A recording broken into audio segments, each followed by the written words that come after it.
Once upon a time, in a kingdom far away, there lived a wise and curious king.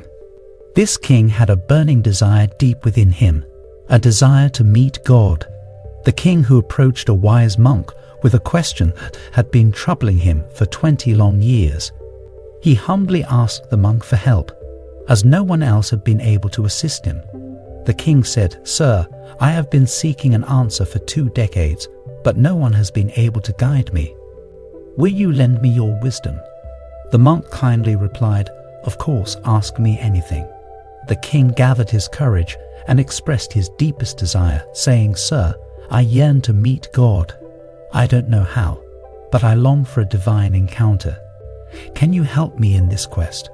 The monk smiled and responded, "Certainly. Would you prefer to meet God now or at a later time?" The king was taken aback by the monk's question. He said, "Apologies, sir, perhaps I didn't make myself clear. I am referring to the supreme power, God." The monk continued to smile and reassured the king, saying, "Indeed, I understand your request. You wish to meet God, the supreme power. However, I ask you, would you like to meet God now or after some time?" The king was astonished. No one had ever posed such a question to him before. Summoning his courage, he replied, "Well, I desire to meet God now. Please help me in making it happen." The monk nodded and instructed the king to write his name and address on a piece of paper so that he could convey the message to God. The king complied, noting down his name, address, palace details, and other pertinent information. After reading the paper, the monk said, "King, all the things you have written here appear to be false and untrue."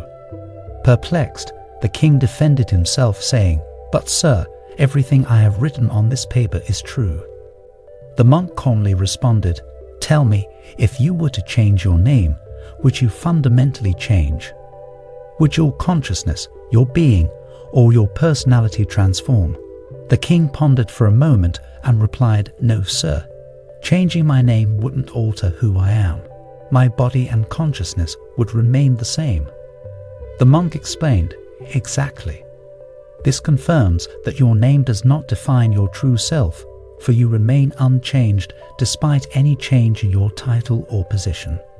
He continued, "Now imagine if you were to become a beggar tomorrow, losing your kingdom and palace.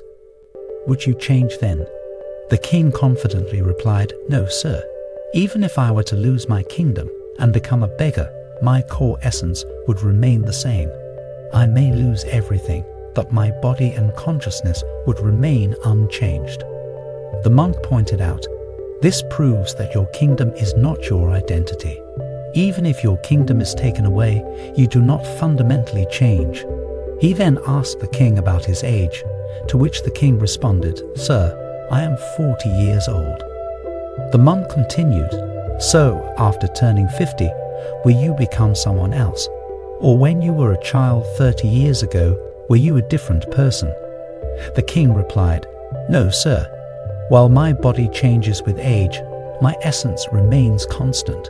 What was inside me then is still within me today." The monk concluded, "Hence your age and body do not define your identity either. None of these external factors truly introduce you. So tell me, who are you? Write it down on this paper if you truly want to meet God." The king confessed, "Sir, it is a difficult task. I do not know who I am. I have always identified myself with external factors. I have never delved deeper to discover my true identity." The monk compassionately replied, "Then it is indeed a great challenge to introduce you to God without knowing your own self. Therefore, go forth and seek to understand who you truly are. The day you discover your own being, you will naturally know God as well. Those who have realized their true selves have also found God." Reflecting on the monk's words, the king realized that throughout his life, he had always associated his identity with his name, his position, and his age. However, he now understood that his true essence lay beyond these transient aspects of existence.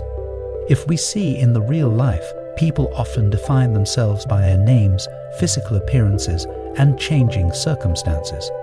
Rarely do they explore the depths of their consciousness, their true identity.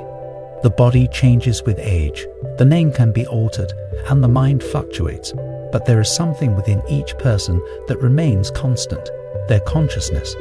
The king came to recognize that attaching oneself solely to the body and mind leads to the ebb and flow of pleasure and pain. Suffering is felt in the body, and sorrow dwells in the mind. However, beyond these emotional fluctuations lies the unchanging core of one's being, the consciousness. That is the king's true identity. He pondered upon a fundamental question: why do humans yearn for happiness and shun sorrow? The answer became clear: because they are inherently joyful beings.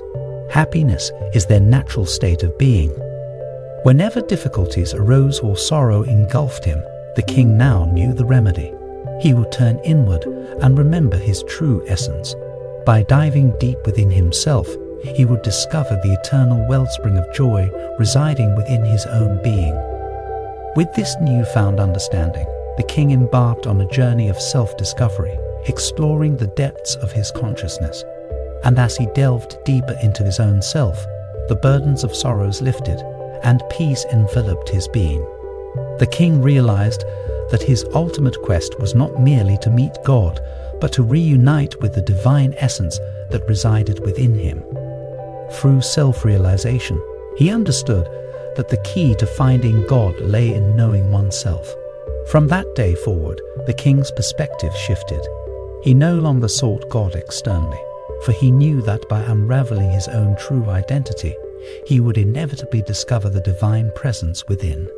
And so, the king continued on his path of self-discovery, basking in the joy and contentment that emanated from his true nature. He became a beacon of light, inspiring others to embark on their own inward journeys, reminding them that the truest meeting with God happens when one knows oneself.